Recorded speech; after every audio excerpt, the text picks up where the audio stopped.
right now. I think UCLA can definitely make a run if they beat Oregon. They would advance to the Elite Eight, and where they would play USC. If I had to choose who's the best coach left in the tournament, I would probably go with Jay Wright, just because he's got multiple national championships. He's shown that his teams know how to win in March. I think they said every time Villanova's made the Sweet 16, they've at least, under Jay Wright, they've at least advanced to the Elite Eight, or to the Final Four, Yeah, I think Jay Wright is definitely the best coach left in March Madness right now, in my opinion. The Sweet 16 games, I'll pick some winners. I think Loyola Chicago is going to beat Oregon State. That's going to be a rock fight. Those two teams both play a lot of defense. I think Cam Krutwig, by far the best player on the court in that game. Villanova versus Baylor. Having said what I just said about Jay Wright, I really like Baylor. They run up and down the court. They're athletic. Matt Maher, Mitchell, Jared Butler. Just a really, really good Baylor team. Oral Roberts was Arkansas. If Oral Roberts can continue to do what they've done, which is their blueprint, I think they could beat Arkansas. However, I do think Arkansas has the edge in this game. Eric Musselman has some great guards, really good big man, Chase Hoover. Arkansas, I like to win that game. I like Syracuse to beat Houston, just because I don't see Buddy Boeheim cooling down anytime soon. Houston can't score, so I think Syracuse advances in that game. Creighton versus Gonzaga. Gonzaga is going to beat Creighton by 20 points. Florida State versus Michigan. I think Florida State can pull the upset. I think Juwan Howard's going to get circles coached around him by Leonard Hamilton. UCLA versus Alabama. I like UCLA to advance. Mick Cronin making the Elite Eight for the first time in his career, I believe. I like him beating Alabama, and then I like USC to beat Oregon. Andy Enfield advancing to the Elite Eight for the first time of his career after his second career Sweet 16. That's a tournament recap for you. We're going to advance to NFL free agency. Last week we gave a couple updates. We give some more updates today. The Giants have gone on a spending spree. They signed former Lions wide receiver Kenny Galladay, 4 years, $72 million. They signed Adoree Jackson, 3 years, $39 million. And they signed Kyle Rudolph, 2 years, $12 million. The Giants are making these moves to try to keep pace with the rest of the division, where the Washington football team is getting a lot better. And the Cowboys will have Dak back next year. So you assume that they're also going to be back at that level. The Giants are investing around Daniel Jones, which I believe is the right move, because he makes some plays in games that show you that he's a good quarterback. I think getting him a guy like Kenny Galladay to go along with Darius Slayton and Sterling Shepard is a good move. Getting him a tight end like Kyle Rudolph, who's a veteran. He doesn't have a lot of gas left in the tank, but I do think Kyle Rudolph is a good guy for a young quarterback like that to have as a safety blanket. They had Adoree Jackson, who the Titans cut after signing Janoris Jenkins. Adoree Jackson was a first-round pick out of USC 3 or 4 years ago as a cornerback. He's a really good kick returner and punt returner as well. Giants' defense was definitely their strength last year. I think this is a good move to help build up a strength after losing Gavin Tomlinson at defensive tackle.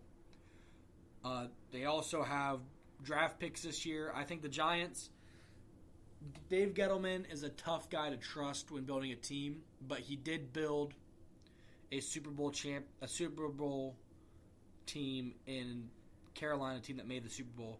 And I think he's kind of showing that he has the ability to put teams together. Giving Kenny Galladay 4 years, $72 million is a lot, but that's the kind of investment you make when you're trying to build around a young quarterback. Speaking of teams making investments, building around young quarterbacks, the Cincinnati Bengals this week re-signed offensive guard Quentin Spain, who played very well for them down the stretch, and went out and signed Riley Reif, who's the right tackle from the Vikings. In over 1,500 snaps last year, Reif only allowed 1 sack in pass protection. And with these two moves, and I would assume an offensive lineman taken either first or second round, the Bengals' offensive line is set. Reef, Spain, Trey Hopkins, who is one of the top five graded centers in the NFL. Whoever they take at guard, and then Jonah Williams, who graded out in the top 10 in the NFL in terms of tackles. That's an offensive line that I feel comfortable putting Joe Burrow behind, letting him succeed. I would like to see them in the draft. The draft strategy I would like to see the Bengals have is you take Kyle Pitts in the first round, the tight end from Florida, who's a dynamic playmaker. Not really even a tight end, more of just like a big wide receiver. If he falls to you, you take Alex Leatherwood of Alabama, the offensive guard, in round 2 to round out your offensive line. And then the third round, assuming he's still there, or you take a player like him, I would take Rondale Moore from Purdue, who just ran a 4.29 40. The Bengals don't have a fast receiver on their team right now after cutting Alex Erickson and letting John Ross walk in free agency. So I think adding a speed receiver through the draft is a must. Defense, they signed Eli Apple, former Giants and Panthers and Saints cornerback. I think he'll be a lot more comfortable, and he'll probably be a better player in Cincinnati, along where he's back in his home state, being an Ohio State guy, playing with a guy he played with in New Orleans and Ohio State in Von Bell.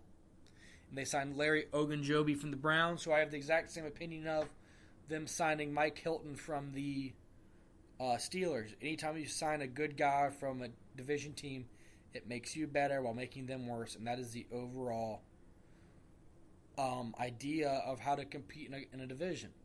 I think the Bengals, with these moves, and if they draft well, which I am confident in them doing, they have playoff talent. This is a playoff caliber football team.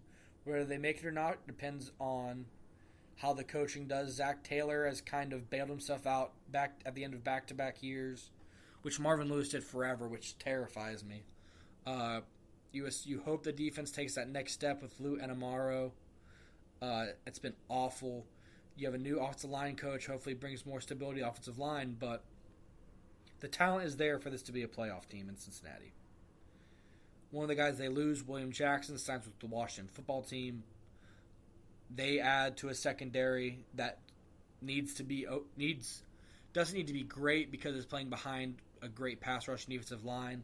But adding a guy like Jackson, who's a top 15 cornerback in the NFL, never hurts.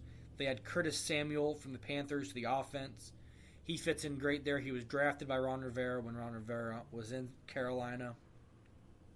They run a lot of motion on their offense, much like they did in Carolina, so he's a great player for that, able to run the ball and catch the ball as a wide receiver. I think Washington should be the odds-on favorite in this division. Fitzpatrick, they have a good O-line. Antonio Gibson at running back. And now this Terry McLaurin and Curtis Samuel bang duo. It's an interesting looking team in Washington.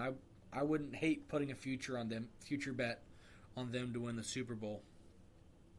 The cheap ass Steelers signed cheap ass Juju. I think it's 1 year, $8 million. A sad move from a sad franchise, who actually just before I started recording this cut cornerback Stevie Nelson. Would love to see him on the Bengals. He's another tough, physical cornerback who I think would fit in well in what Cincinnati's trying to build. And then the Bills go out and sign Mitch Trubisky to 1 year, $2 million, making me saying last week that Dalton was cheaper than Mitch just sounds stupid. Trubisky will back up Josh Allen in Buffalo.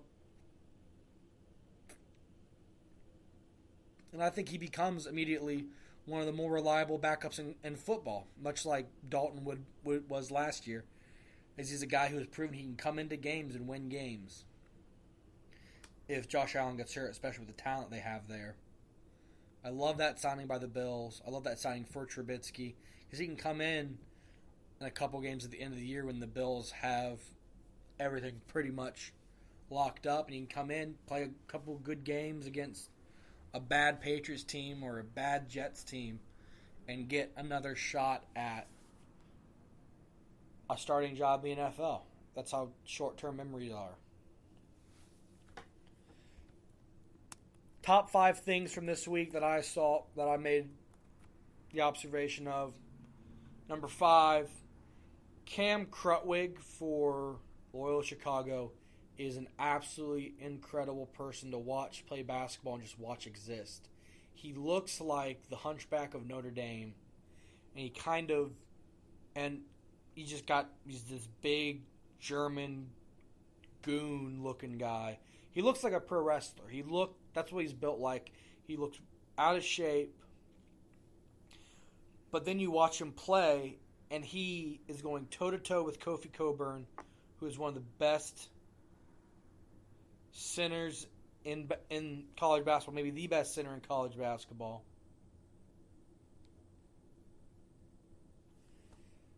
And his footwork is just absolutely incredible, and his passing is incredible.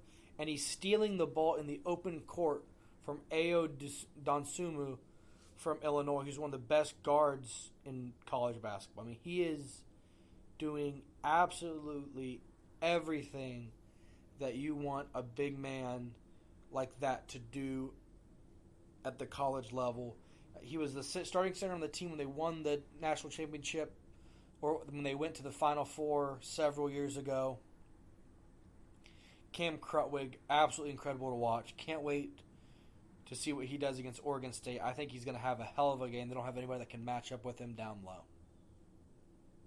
Number 4, Oral Roberts is building the blueprint on how to be a Cinderella team in March. They have 2 very good shooters in Max Abmas and then Obanor. And what they do, how they are built as a team, is they shoot the three-pointer and they don't turn the ball over. They don't care how you do on the other end. They'll trade 2 for 3, but you're not going to take the ball from them, and they are going to shoot their threes. 1 through 5, they can shoot the 3. Max Abmas has had some incredible games, but he's been the second leading scorer in both games, as John Obanor has just been better. He's just been better than, and that combo has been the best guard combo in the tournament this year. And I don't know I forgot to look up Oral Roberts' coach's name. I think he should be immediately up for some bigger jobs. I know Tulsa has missed the tournament a couple years in a row. I think Frank Haith could be out of there. Staying in Tulsa and going to Tulsa would be a good move for him. But it's very similar to the way teams have done this in the past. Marshall beat Wichita State, and they did it by only shooting threes. Abilene Christian didn't turn the ball over against Texas. That's how they beat Texas. Loyola Chicago does not turn the ball over. If you are a coach at a small school, like, say, Purdue Fort Wayne, this is how you should build your team. You got a big guy that can shoot. You got people around him that can shoot, and you practice. And Oral Roberts doesn't even play like a super fast pace. They just will go down the court they don't run a lot of transition, but they move the ball. They find the open shot. They hit the open 3, and they don't give you more chances than you would get from other teams. They don't turn the ball over. They hit the 3. That is how you build a Cinderella team. Number 3, Cubs prospect Jesus Camargo Corrales arrested with a whole lot of drugs in Colorado. Camargo Corrales was a pitching prospect for the Cubs, pitched in high A this past year, has pitched in Tin Caps Ballpark before, I believe. He signed in 2014 out of the Mexican League.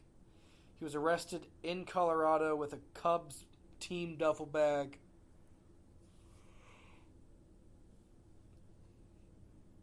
full of 21 pounds of meth and 1.2 pounds of Oxycontin. And I should say former Cubs prospect, because this guy's going to be in jail for a while. When